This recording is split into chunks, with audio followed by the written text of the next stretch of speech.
চাণক্য বলেছেন, মা বাবা আর গুরুকে প্রতিদিন সম্মান করা মানুষের নিত্য কর্তব্য। জীবনে শান্তি, সাফল্য, সৌভাগ্য সব কিছু শুরু এখান থেকেই। যে সন্তান মা বাবাকে সম্মান করে তার জীবনে কখনো অন্ধকার জমতে পারে না।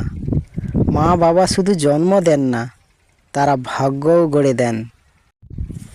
চাণক্য বলেছেন, যদি কোনো সন্তান খারাপ পথে চলে যায় তাকে মা বাবাও রক্ষা করতে পারেন না।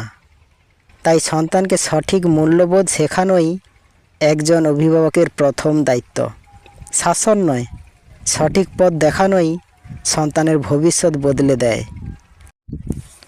চাণক্য বলেছেন, বাবা মা ও গুরুকে যে সম্মান করে ধর্ম তাকে নিজেই রক্ষা করে। যার জীবনে শিষ্টাচার আছে সে কখনোই নিচে পড়ে না। সাফল্যের প্রথম চাবি হলো বড়দের প্রতি শ্রদ্ধা। চাণক্য বলেছেন, 10 বছর পর্যন্ত সন্তানকে শাসন করা প্রয়োজন, কিন্তু 16 বছর বয়স হলে তার সাথে বন্ধুর মতো আচরণ করতে হবে। বন্ধুত্ব ও ভালোবাসা সন্তানের মন খুলে দেয় আর ঠিক পথ দেখানো সহজ হয়।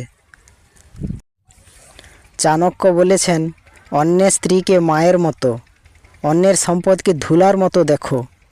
এই নীতি যে মেনে চলে তার পরিবার থাকে সুখে, শান্তিতে ও নিরাপদে।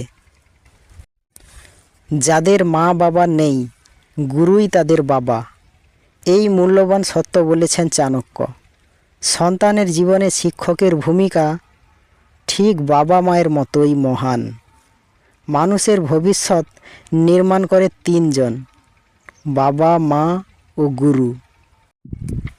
চাণক্য বলেছেন, মা বাবা দেবতার সমান, তাদের আশীর্বাদই জীবনের সবচেয়ে বড় সম্পদ। যার মাথায় বাবা মায়ের হাত থাকে তার জীবনে অশুভ কখনো টিকতে পারে না। চাণক্য বলেছেন, যার মা বাবা সন্তুষ্ট, ঈশ্বরও তার উপরে সন্তুষ্ট। মা বাবার মন ভাঙলে জীবনের সৌভাগ্যও ভেঙে যায়। তাদের একটি হাসি আমাদের ঘরে শান্তি আনে, আর একটি দুঃখ পুরো পরিবারকে অন্ধকারে ঠেলে দিতে পারে। মা বাবাকে খুশি রাখাই সর্বোত্তম পুণ্য। চাণক্য বলেছেন, সন্তানের জন্য সবচেয়ে বড় উপহার হলো টাকা নয়, জ্ঞান। কারণ টাকা শেষ হয়ে যায়, কিন্তু জ্ঞান তাকে সারা জীবন রক্ষা করে।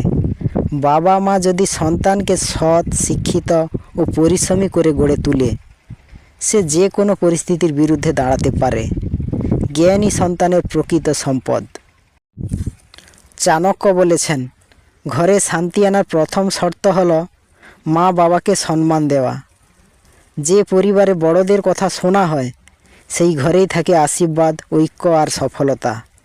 মা বাবার সম্মান মানেই নিজের ভাগ্যকে সম্মান করা।